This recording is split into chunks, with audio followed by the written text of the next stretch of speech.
un templo muy bonito, muy organizado. Bueno, ya hacía como 5 años no venía aquí, creo que hace 5 años fue la última vez que vine por acá. Y veo que han progresado muchísimo. Un saludo muy especial a la familia pastoral, hermana Sandra, su familia, su esposo, pues que está ausente, dejo mi saludo para él, a la directiva de las damas, al Ministerio de Alabanza, a cada uno de ustedes, a la hermana Gladys, a la hermana Dionis, me conozco con ellos desde que me inicié en la vida cristiana. Amén. Aquí hay unos jóvenes que también administré yo en Sabaneta, ¿no? De ahí que siempre tengo varios amigos aquí. Y qué alegría saludarles realmente a todos. Voy a pedirles el favor de que, estando de pie, vamos a leer la palabra del Señor. El Salmo 118 y el verso 15. Salmo 118, numeral 15.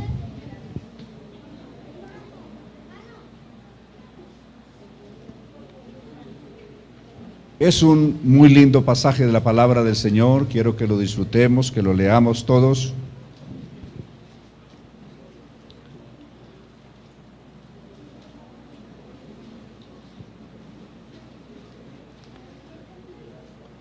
Voz de júbilo y de salvación hay en las tiendas de los justos. La diestra de Jehová hace proezas. Este texto, en las versiones ya contemporáneas, dice: voz de júbilo y de salvación hay en la casa. En el contexto, cuando el salmista escribe esto, pues la gente vivía en tiendas, no en casas como hoy. Pero una tienda era una casa, de tal manera que cuando ya contextualizan este texto, dicen: voz de júbilo y de salvación hay en la casa de los justos. ¿Será eso verdad? Y la diestra de Jehová hace proezas. Bueno, de eso hablaremos esta noche, desde luego guardando la línea del programa, de esa herencia que se transmite generacional, que es la mejor herencia, la herencia de la fe. Amén. Tenga la bondad de sentarse, que nos hable el Señor esta noche. Hermanos y amigos que nos siguen a través de este medio, ¿es la página o es Facebook? A través de Facebook. Mi saludo para ellos en el nombre del Señor Jesús. Bueno, vamos a ver brevemente lo que ha sido la herencia transmitida generacionalmente. Y comenzaremos en el gran padre de la fe, que es Abraham.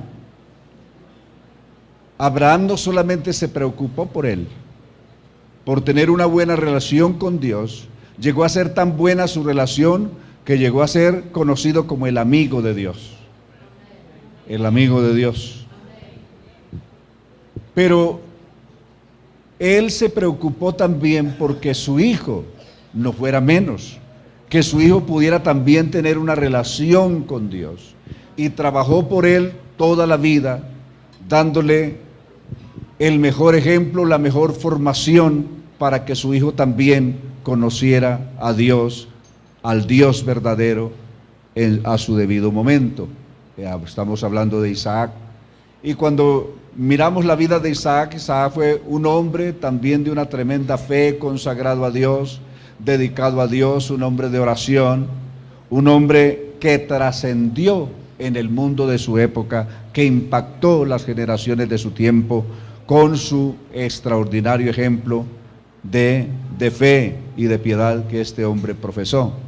Lo describen los capítulos 24, 25 y 26 del libro de Génesis, la vida importantísima de este hombre llamado Isaac. Otro tanto pasaría con Jacob. Ya conocemos bastante la historia de Jacob, y cómo no solamente trabajó por él, sino también por sus hijos, porque sus hijos también tuvieran el temor de Dios y pudieran heredar a otros también la misma fe. De ahí que la historia de la Biblia es una historia de familias, es una historia de familias, especialmente el libro de Génesis es un libro de familias.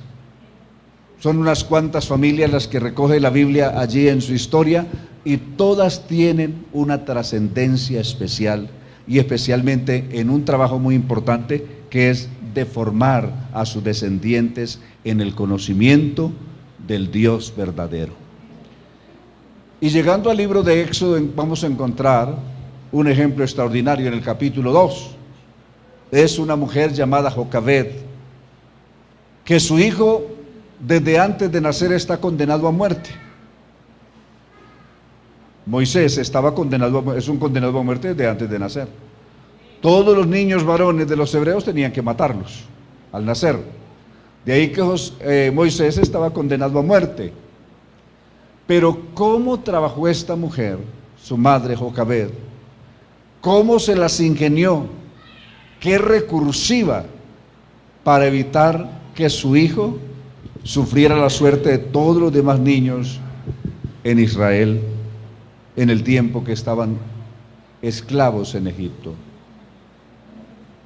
Y Dios la guió e hizo algo extraordinario, salvó la vida de su hijo, y no solamente salvó la vida de su hijo, sino que a través de él salvó a todo el pueblo de Israel de la esclavitud en Egipto. Qué tremenda madre es Jocabed en la Biblia. Y así pudiéramos seguir con otras como Noemí, todo lo que esta mujer Noemí hizo para que su descendencia, que parecía desaparecer con la muerte de su esposo, la muerte de sus dos hijos, y solo le sobrevive una nuera que la acompaña, pues la otra la dejó, pero cómo hace todo lo posible por prolongar su descendencia, su familia, y más allá de su familia, su fe. Amén. Su vida de fe. Alabanzas a Dios, lo cual lo logra a través de su nuera. ¿Correcto? Amén. Y así pudiera seguir citando. Es el caso de, por citar solamente unos cuantos, es el caso de David. Cómo este hombre trabajó para hacer lo que él fue, pero más allá de lo que él fue, el hombre conforme al corazón de Dios. Amén. Cuando hablamos de David hablamos del único hombre que en la Biblia se llama el hombre conforme al corazón de Dios. Y ese hombre conforme al corazón de Dios, ¿cómo se dedicó a formar también su hijo? Leemos en el capítulo 4 del libro de Proverbios y Salomón está diciendo ¿qué hacía su padre por él? ¿Qué es lo que hacía su padre por él? Oíd, hijos, la enseñanza de un padre y estad atento para que conozcáis cordura, porque os doy buena enseñanza y no desamparéis mi ley. Porque yo también fui hijo de mi padre, delicado y único delante de mi madre. Él, mi padre, que en este caso es David, está diciendo Salomón. ¿Qué hacía David por él? Su padre, el hombre conforme al corazón de Dios. Él me enseñaba y me decía: retenga tu corazón mis razones y guarda mis mandamientos y vivirás. Adquiere sabiduría, adquiere inteligencia. No te olvides ni te apartes de las razones de mi boca. No la dejes y ella te guardará. Ámala y te conservará. Sabiduría ante todo, adquiere sabiduría. Y sobre todas tus posesiones, adquiere inteligencia. Engrandécela y ella te engrandecerá. Ella te honrará cuando tú la hayas abrazado. Adorno de gracia dará tu cabeza, corona de hermosura te entregará. ¿De quién está recordando Salomón esto? Lo está recordando. Esta es parte de los consejos y las instrucciones que su padre le daba. De ahí que cuando leemos en Proverbios, más adelante en el capítulo 22, 5, instruye al niño instruye al niño, correcto, la versión 77, instruye al niño en el buen camino. ¿Y qué es instruirlo? Es todo un trabajo, es todo un proceso, ¿sí o no? Es un proceso de enseñanza. Instruir, yo pienso que es donde hemos fallado. La mayoría de padres hemos fallado ahí en el trabajo de la instrucción. ¿Sí o no? Tenemos que reconocer esta noche que hemos fallado en el trabajo de la instrucción. Porque es todo un proceso, no es solamente decirle a los hijos, mire, yo soy cristiano. ¿Y eso es instrucción? Arrodillarme a orar y mi hijo me ve orar, buen ejemplo le estoy dando, pero ¿es instrucción? Que me ve leyendo la Biblia ahí y él me ve leyendo la Biblia, pero yo no le digo nada. ¿Eso es instrucción? Instruir es sentarse con su hijo y hablar. Lo que estábamos leyendo ahora de Deuteronomio capítulo 6. Estas palabras que yo te mando hoy, las enseñarás a tus hijos. Hablarás de ellas estando en tu casa, cuando te levantes, cuando te acuestes, yendo por el camino. Es todo un proceso de enseñanza que hay que hacer. Alabanzas a Dios. De ahí que Salomón, cuando habló de eso, de instruir al niño, es porque él había sido instruido por su padre. Su padre sacó tiempo, dedicó tiempo. Era un hombre tan ocupado que tenía que estar pendiente de tantas cosas. Era el rey de Israel cuando fue el padre de Salomón, ya era él era rey en Israel, pero tenía tiempo para gobernar, tenía tiempo para componer canciones, tenía tiempo para cantar, tenía tiempo para orar y tenía tiempo para dedicarse a instruir a su hijo. Alabanzas a Dios. ¿Será que necesitamos padres que dediquen tiempo a instruir a sus hijos? Más allá de regañarles y reprocharles lo que hacen malo, enséñele cómo se hacen las cosas buenas. Correcto, porque solamente nos hemos dedicado a rechazar las cosas malas, pero no les hemos enseñado cómo se hacen las cosas buenas. Amén. Hay que enseñarles cómo se hace lo bueno. Qué cosas buenas hay que hacer, qué cosas buenas podemos hacer. Alabanzas a Dios. Entonces, es todo un proceso de instrucción. Solo así podremos legar a nuestros hijos y a nuestra descendencia ese legado incorruptible, esa herencia incorruptible. De lo contrario, simplemente pasaremos como un recuerdo. Que decía, sí, yo veía a mi abuelo, veía a mi papá que se arrodillaba y oraba y leía la Biblia, pero no más. Y eso es todo lo que les quedó. No. Hay que pasar de ahí a instruir, al trabajo de la instrucción. Amén. Bien,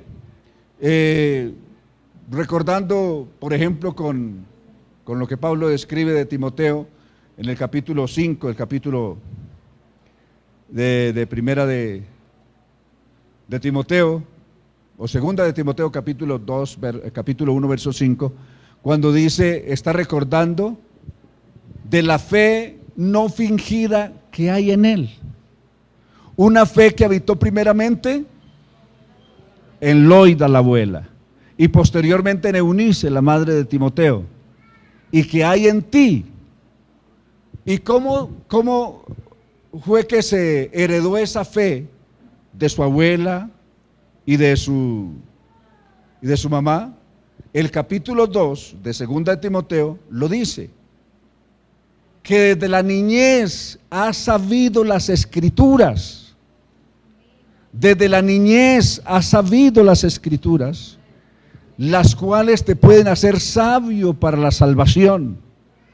Entonces la fe que Loida y Eunice transmitieron era una fe basada en las Sagradas Escrituras, en el conocimiento de las Sagradas Escrituras.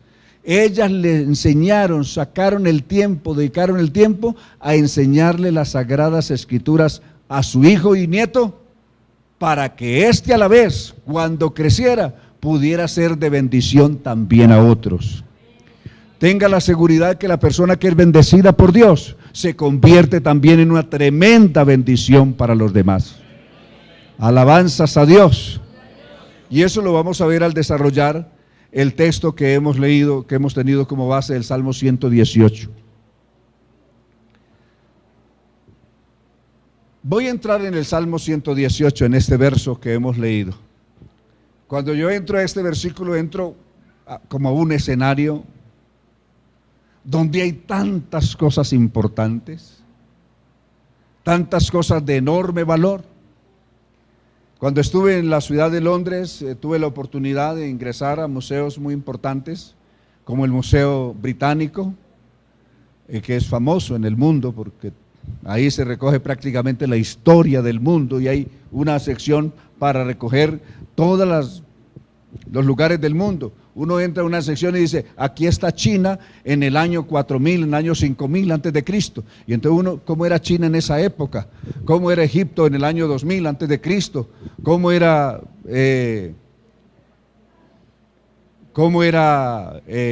Israel en esa época? ¿Cómo era esto? ¿Cómo eran los griegos? En fin, entonces uno entra y van las secciones como era Grecia en tal época, cómo era Roma en tal tiempo, y así. El Museo de la Ciencia Antiguas, el Museo de la Ciencia Moderna, otros museos pues, que estoy mencionando. Y uno encuentra cantidad de cosas que llaman la atención. Así pasa cuando uno entra a algún versículo de la Biblia y con solo mirarlo, se le abren como una cantidad de puertas y dice, hola, es que aquí hay algo muy bonito y allí también y allá también, y uno queda perplejo y dice, bueno, ¿qué es lo mejor aquí? Pues lo mejor es uno dedicarse a tratar de extractar lo mejor que pueda de cada una de esas cosas que Dios le está mostrando y que Dios le está dando a través de su palabra. Entonces este texto dice, canto de júbilo. Hay un canto, hay una alabanza. Canto de júbilo hay en la casa. Vamos a cambiar la palabra tienda porque ya pues la gente hoy no vive en tiendas, vive en casas. ¿Correcto? Por la palabra casa. Canto de júbilo y de salvación hay en las casas de los justos.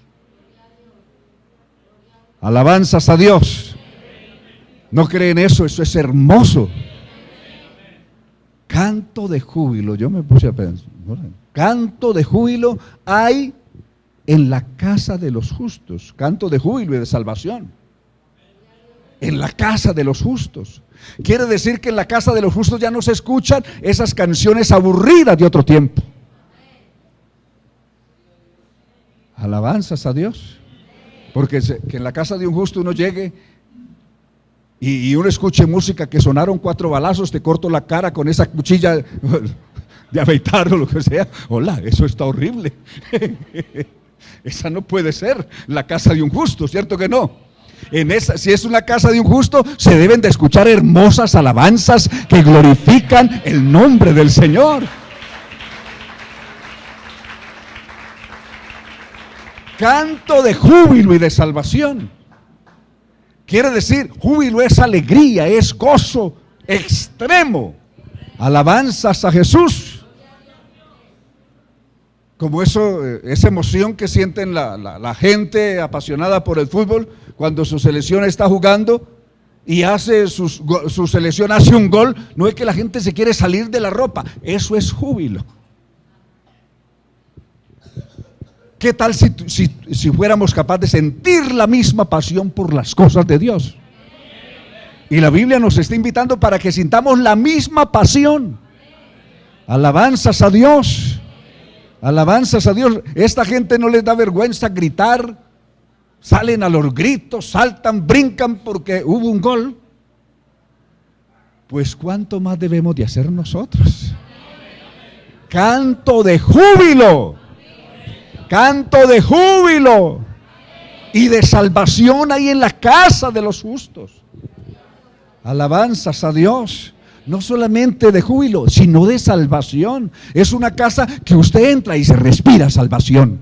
Es una casa en la que usted llega y se respira salvación. Por donde quiera usted siente que está en un sitio sagrado de oración, de alabanza a Dios. Usted allí no oye gente murmurando ni quejándose del pastor o de la directiva de las damas, ni aquello. No, allí usted escucha palabras de salvación, canciones de gozo, canciones de júbilo. Hay gozo por todas partes. Alabanzas a Jesús. Esa es la casa de los justos, según la Biblia. Así es la casa de un justo, según la Biblia. Yo no sé la casa que usted conoce cómo es, pero la casa de un justo en la Biblia es así. Usted escucha esa alabanza, usted escucha esa oración, usted escucha esa palabra de Dios, usted escucha es de gozo, usted oye palabra de consejo, palabra que anima, que fortalece. Pero uno llegar a una casa donde oye solo murmuraciones. Alguna vez yo decía que de todas formas el mundo está dividido en dos. Existen las personas que alientan, que motivan, que inspiran, y hay aquellos que desalientan. ¿Recuerdan los 10 espías? ¿Alentaban o desalentaban? De los 12, solamente 2 eran de aliento, de ánimo, Josué y Caleb. Los otros, no, esa tierra es terrible.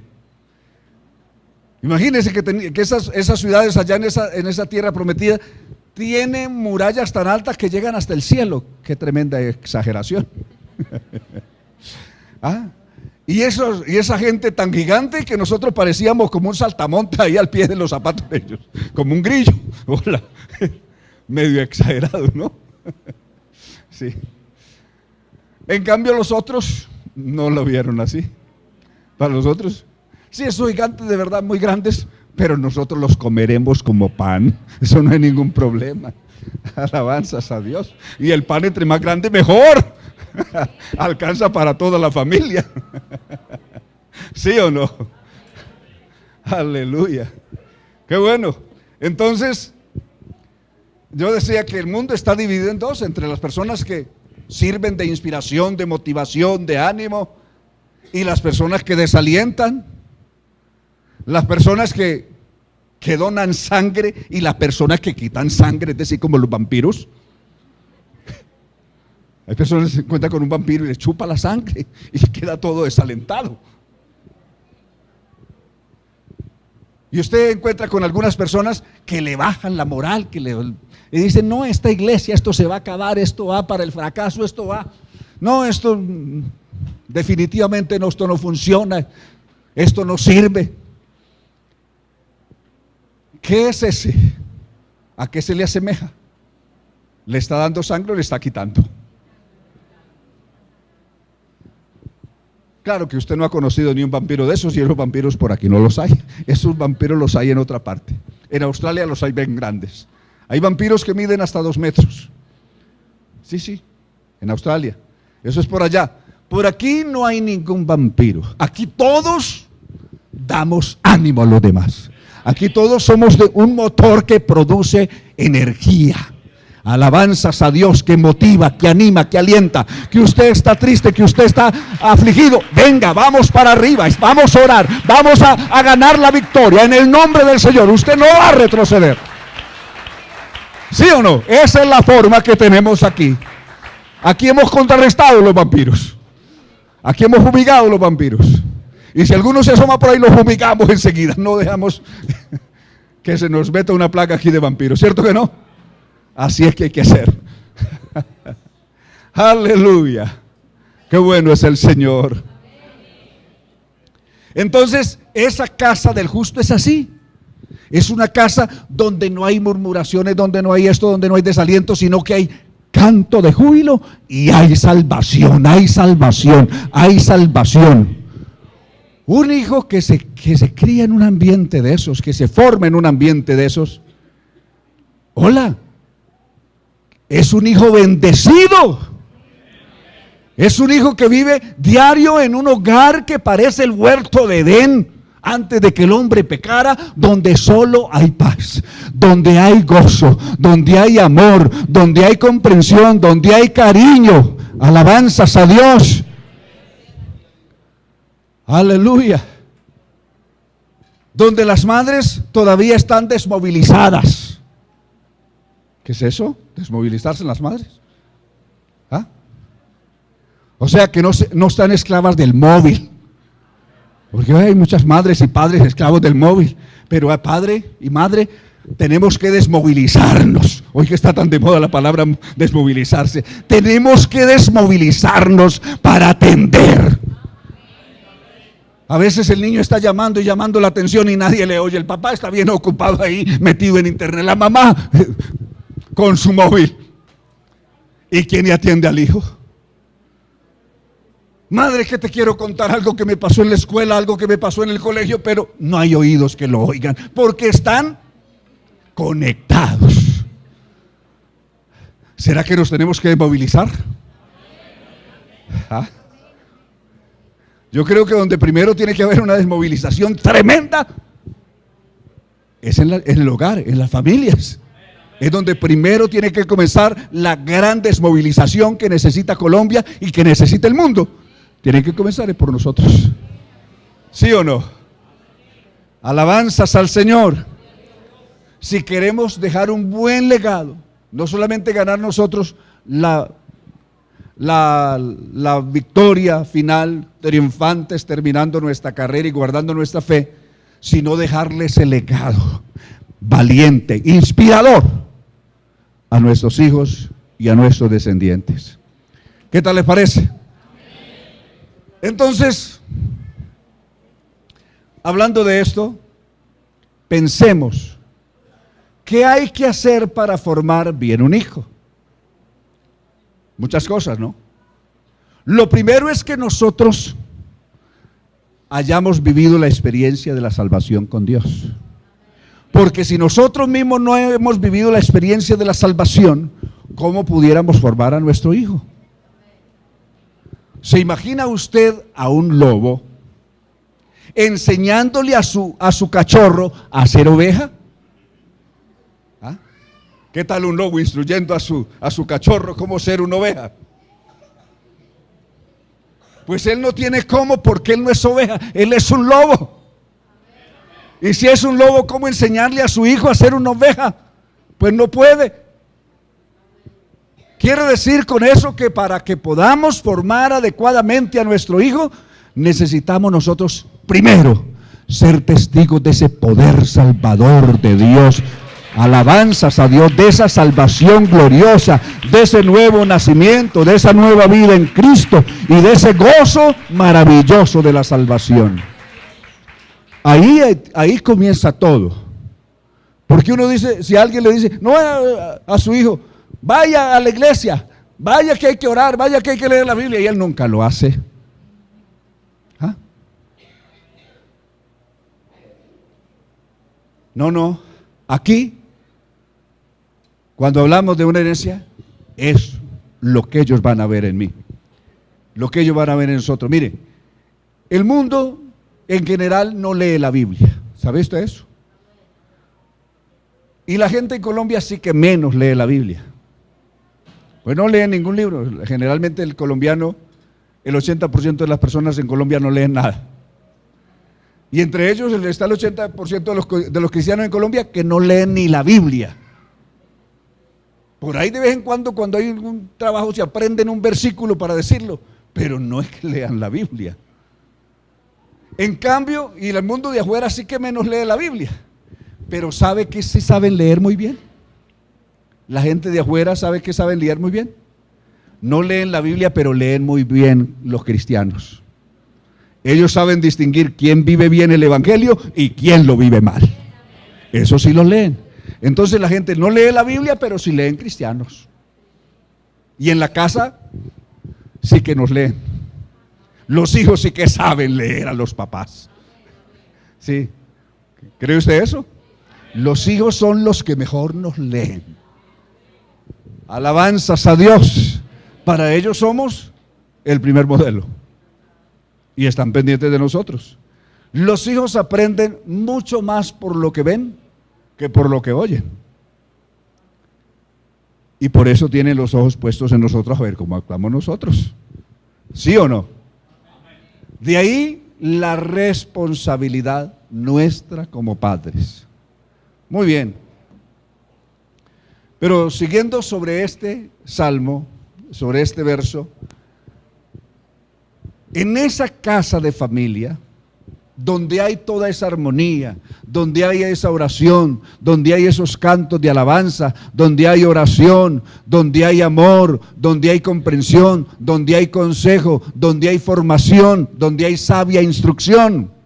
Ahí sigue lo que sigue diciendo el verso: la diestra de Jehová hace proezas. Es decir, hay unas experiencias que enriquecen la fe de esa familia. Oh, que un día el niño estaba enfermo y oramos y el Señor movió su mano y lo sanó, lo levantó. Y todas esas cosas comienzan a fortalecer la fe, a darle la importancia, que el niño descubra lo importante que es seguir al Señor. Hola, que estábamos en una angustia, que estábamos en una aflicción económica o lo que sea, pero clamamos al Señor y el Señor nos respondió. Y vimos la gloria de Dios, como cuando todo estaba perdido, Dios hizo un milagro.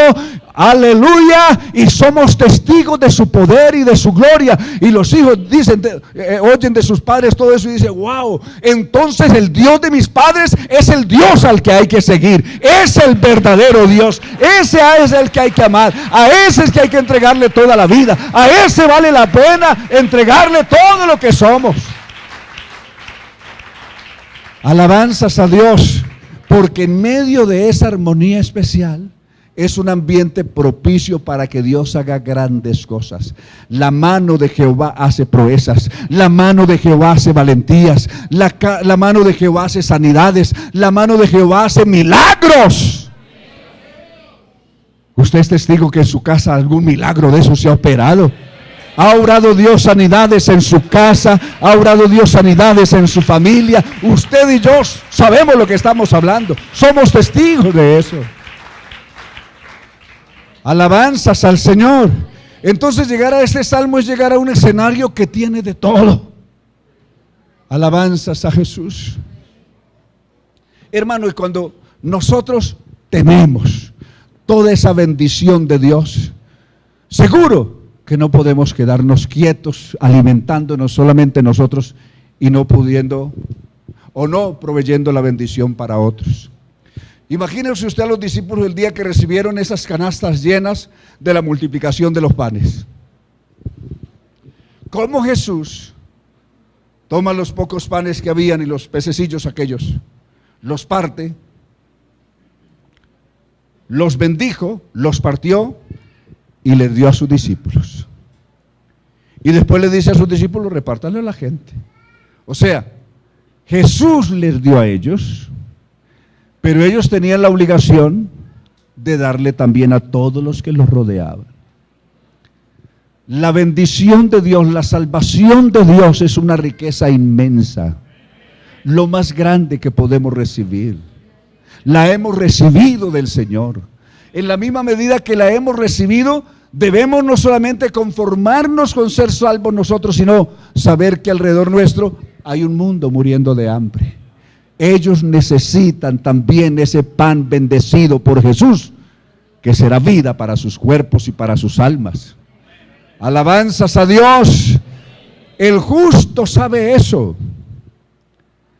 El justo es ese ejemplo. Cualquiera que vive en la vecindad de un justo de estos sabe lo valioso que es ese justo en su comunidad. Es que en esa casa diario hay paz, en esa casa diario hay alegría. Con esas personas nunca hay guerra, nunca hay confrontación, nunca hay problemas. Con esas personas hay armonía. Es que esas personas son la luz de esta cuadra, son la luz de este barrio. Alabanzas a Dios. Ellos son un ejemplo a seguir, lo saben los vecinos. Así no se lo digan a usted, pero ellos saben que usted es su ejemplo. Alabanzas a Dios, alabanzas a Dios. Qué bueno trascender en todo esto. Jesús nos ha puesto para que trascendamos, para que nuestra vida sea como esa luz que se enciende en medio de la oscuridad y alumbra. Tal vez mucha gente no da gracias por la luz, pero les está alumbrando. Seguro que la gente pasa por esa calle y hay una lámpara ahí puesta arriba, y la gente que pasa por ahí no da gracias por la lámpara, pero si no estuviera, estarían maldiciendo las tinieblas. Sí, ellos no dan gracias por la lámpara que los alumbra. Así puede ser que la gente no da gracias por lo que ven, pero les estamos alumbrando. Les estamos alumbrando. Entre tanto que estamos aquí, somos la luz de este mundo. Alabanzas a Dios. Todo esto es el justo que se ha formado en un hogar espectacular de gozo, de salvación y de testimonio cristiano. Alabanzas a Jesús. De ahí que, hermanos, estamos llamados hoy más que nunca a ser ese ejemplo extraordinario que el mundo necesita. Ustedes saben que la familia como tal, la familia propiamente dicha, conformada por un hombre y una mujer, en este país está condenada a desaparecer. Y no solamente aquí, sino en el mundo. La sociedad familiar está herida de muerte, por todo lo que ustedes saben, por todo lo que ustedes ven en la televisión y oyen. Pero a pesar de eso, a pesar de que la sociedad y el mundo en general, las organizaciones y los acuerdos y la política y lo que quiera, han condenado a la familia a desaparecer. Sin embargo, nosotros, de la mano del Señor, seguiremos teniendo la familia ejemplar, fortalecida. Amén.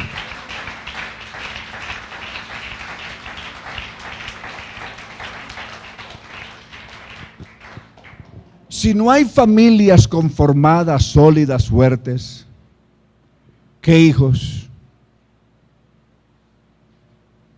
¿Qué hijos tendrá Colombia mañana? ¿Y quiénes gobernarán a Colombia mañana? Un mundo descuadernado, donde no hay respeto, porque ya no hay respeto por padre y por madre, porque ya los hijos no saben quién es la mamá o quién es el papá. Incluso ya hoy. Hola Pedrito, en la escuela, el nombre de tu mamá, fulana de tal. ¿Y el de tu papá? ¿Quién es tu papá? Mi papá es el amigo de mi mamá. ¿Es un amigo? O sea, es hijo de un amigo. Sí, sí. Y a otro le preguntan, y bueno, ¿y quién es tu papá? No, pues mi papá es la amiga de mi mamá. Vaya. Hay una sociedad completamente confundida. ¿Sí o no? Que perdió la ubicación hace rato. Pero los hijos de Dios no hemos perdido nuestra ubicación. Los hijos de Dios sabemos dónde estamos, sabemos en quién hemos creído, sabemos para dónde vamos y seguimos conservando nuestros valores espirituales, nuestros valores morales. Seguimos hasta el fin bajo la instrucción sagrada que nos dejó Dios a través de su santa palabra. De ahí no nos movemos. Alabanzas a Dios. Seguiremos hasta el final del camino. Claro que todo esto nos dice que nuestro camino se termina dentro de poco, porque lo último que estamos viendo son las señales últimas.